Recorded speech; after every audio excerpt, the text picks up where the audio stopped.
Hi guys, and welcome to another episode of Cooking with Coco LaBon. I came down with a little bit of a cold, so I have to make chicken soup.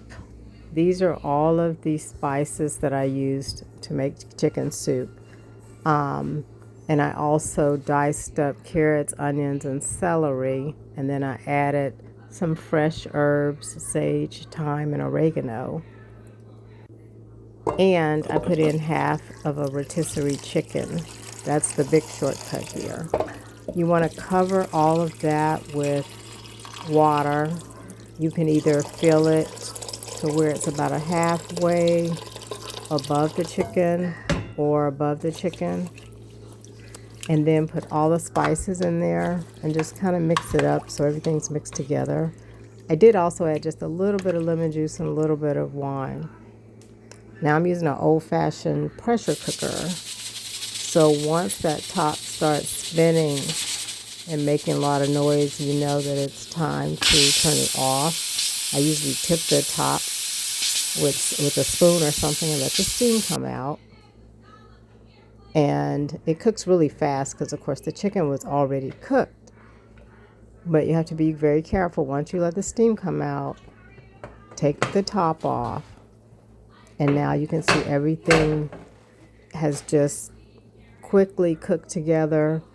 All of the herbs and spices have just joined together to create this amazing flavor. And the chicken, which was already cooked, is even a little bit softer now. So you can just take a couple of forks or whatever, and then you just want to separate the chicken from the bone. And you can leave the bones and everything in there.